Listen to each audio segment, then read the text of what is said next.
Good morning everyone. Today we are going to discuss with class 9 physics.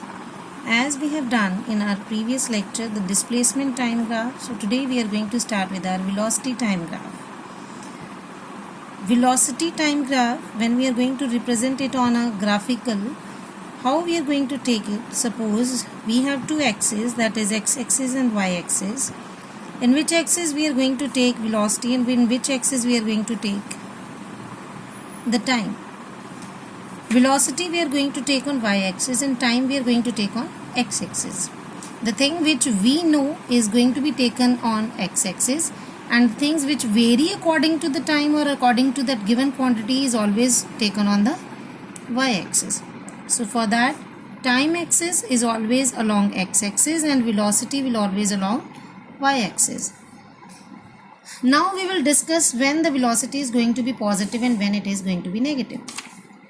Positive velocity always indicate that the object is moving away from the initial position. If the object is starting with initial velocity 0 and it is moving in upward direction, it means it is a positive velocity as the object is moving away. But when we are going to talk about negative, the object is always moving towards its initial position. As we have started from the initial position at 0, that is along x-axis. If we are talking about negative, the body is going to move back towards its x-axis. So this will be positive velocity. This will indicate negative velocity. Now from velocity time graph, what we can depict? The things which we can derive or which we can get from velocity time graph is number 1, displacement, number 2 is acceleration. How we can calculate displacement from velocity time graph? By calculating the area under the velocity time graph. And how we are going to calculate acceleration? That is by finding the slope of the given graph. Let's say we are going to take one example for determining these two displacement and acceleration. Let me tell you one thing. Instead of displacement and acceleration, we can calculate one more thing, that is distance from this. Since we know that displacement is a vector quantity, velocity is a vector quantity and acceleration is also a vector quantity, but distance is scalar quantity, still we are able to find the distance from this graph. That we will discuss later on, that how we are going to calculate the distance from this graph. Let's say we have taken one example that body is moving from initial position, that is A, to B, then came back to point C and so on, decreasing its velocity, reaches point D, after that E, and then reaches again at point F. We have plotted this graph between velocity time graph. This is a time axis along x-axis, and along y-axis we have taken the velocity. Our body is moving from initial 0 position to positive V, positive velocity, that is 5 meter per second. And when the body is moving in negative acceleration, a negative velocity, as we have discussed above here, that when the body is moving back to its initial position, it is negative. So when the body is moving from point B to C or C to D, it is moving in negative velocity. So how we are going to calculate displacement from this given graph? Displacement is going to be calculated by calculating the area under velocity time graph. For example, we have two graphical representations or two curves to be formed over here, that is ABC is a triangular form, CDEF is a trapezium form. So by calculating the area of this ABC and by calculating the area of this CDEF trapezium, we are able to calculate the displacement of the given object. Firstly, we will calculate the area of triangle ABC. As we know the formula, area of triangle ABC is 1 by 2 into base into height. So according to our diagram, here ABC triangle is there. The base of triangle is AC and our height of the triangle is BM. BM is height which is depicted by y-axis, that is positive 5, and AC is the base of the triangle, that is 4, 0 to 4, so it is 4 meter. So we have calculated over here 1 by 2 AC into BM. AC we have seen from the graph, that is 4. BM we have seen, that is 5. So multiplying it, 4 5s are 20. Cancelling it by 2, it is 10 meters. So now we are going to calculate the area of trapezium CDEF. What is the formula for calculating area of trapezium is 1 by 2 sum of the parallel sides into height. Now come back to diagram. What are the parallel sides over here? CF and DE. These two are parallel sides, whereas CD and EF are going to intersect at some point. So these are not the parallel sides. So the parallel sides, according to formula, sum means from here we are going to calculate DE. What is the length of DE?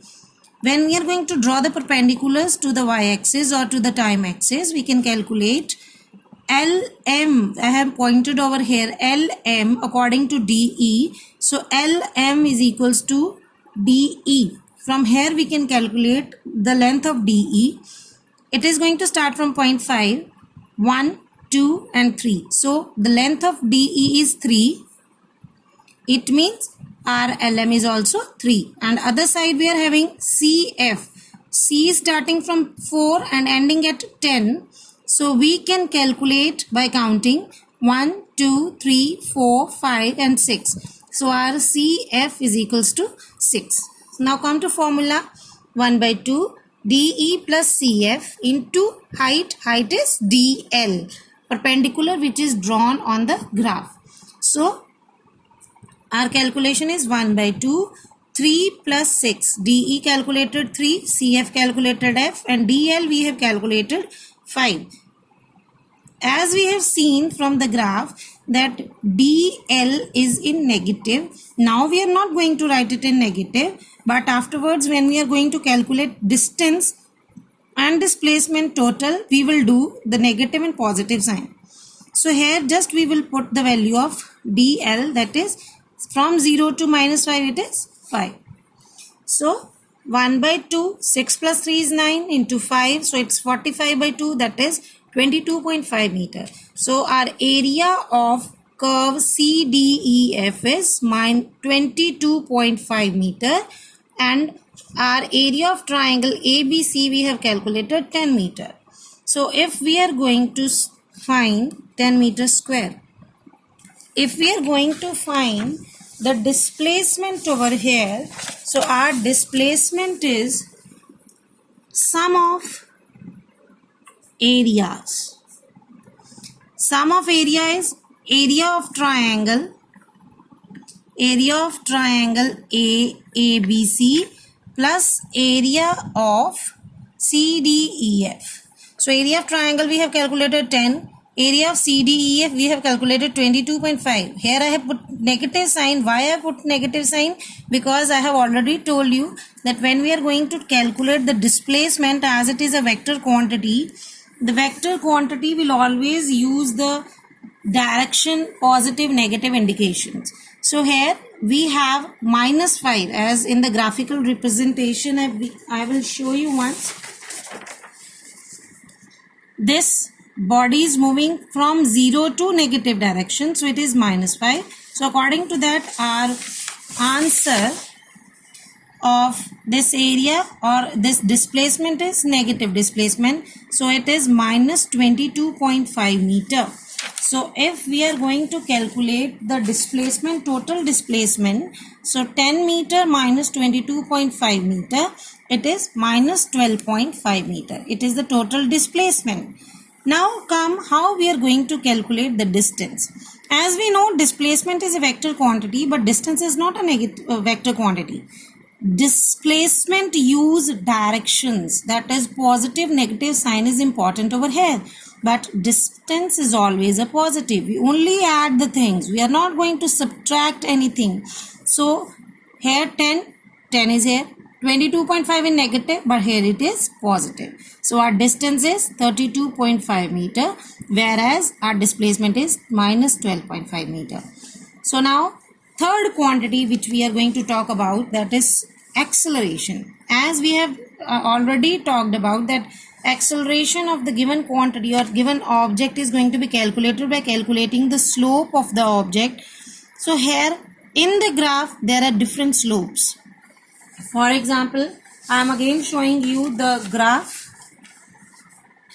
See, firstly, slope of part AB, slope of part BC, CD. As this line is in straight, so we will calculate the slope of part BD. Then slope of part DE, and then at the last slope of part EF. So all the slopes will show you the different accelerations at different positions. So firstly, we will calculate the slope AB.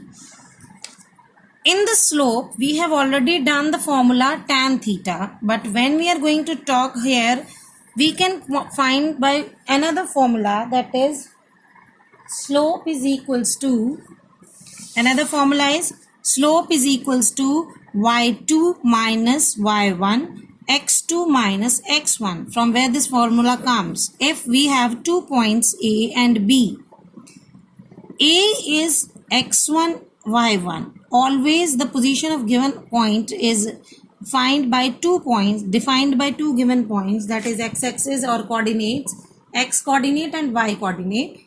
So similarly we are having coordinate of A as x1 y1 and coordinate of B x2 y2. First coordinate is subtracted from second coordinate.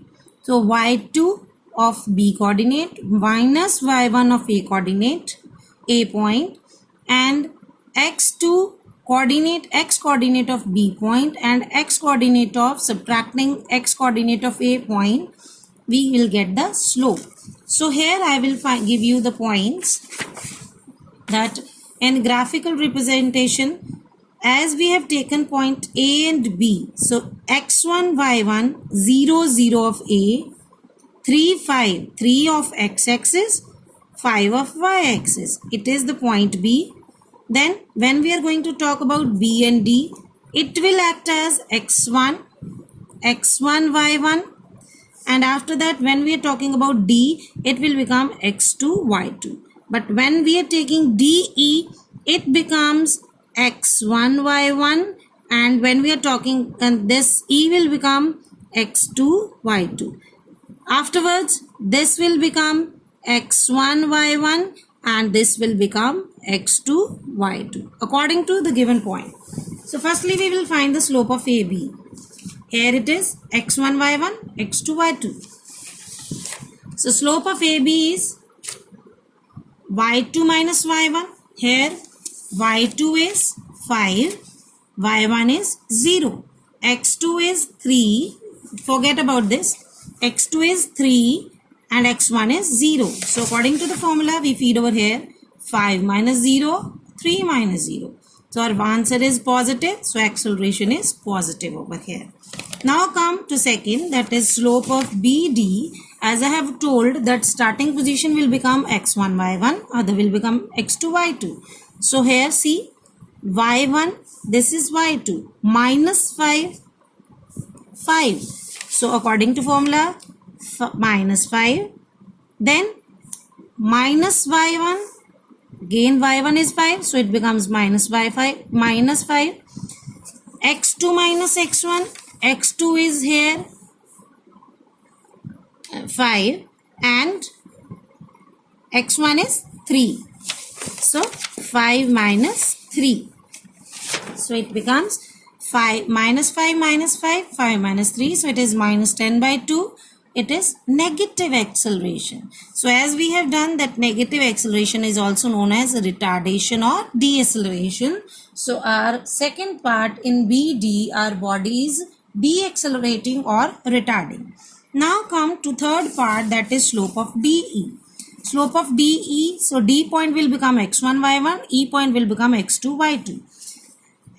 Y2 is minus 5, y1 is minus 5.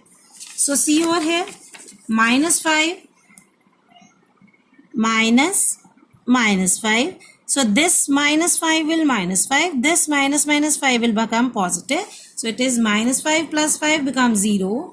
Then if we are subtracting x quantities, then it is 8 minus 5. 8 minus 5 is 3. But above is 0. Numerator is 0. So our answer becomes 0.